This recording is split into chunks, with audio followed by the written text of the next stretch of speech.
My name is Umesh. I am Cherish's father. I know that this is a very good event and very good organizations to have this happen, make this happen. Thanks Chitrakoota School for that. But one observation which I had, and might be going on with many kids for a year as well.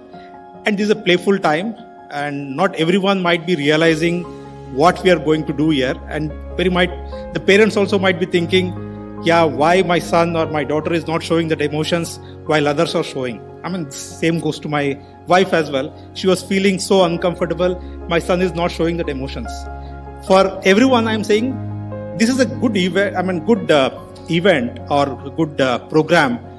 The realization of this may not happen today, may not happen after 2 years, might happen after 10 years, right? It's more about that, and it does not mean that the kids over here, even if they don't express those feelings here, is actually don't have those feelings.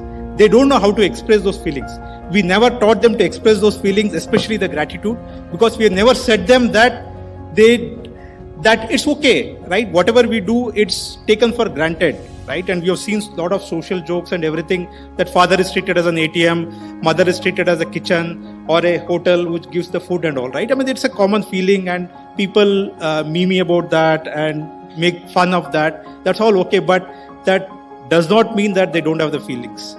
It is inherent with them, but not everyone is able to express those emotions as easily which comes to someone else.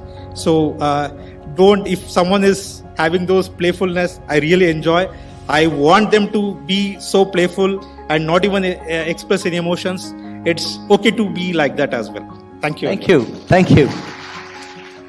I'm Pragati from class 10, and I'm here with my mom and dad, and all of this was not very new to me because I usually express my feelings like this almost every day, and I'm also very grateful for them for whatever they've done, and I know how much they have struggled, and I will always make them proud, and I will not let them be in pain ever again. Thank you, Amma and Appa.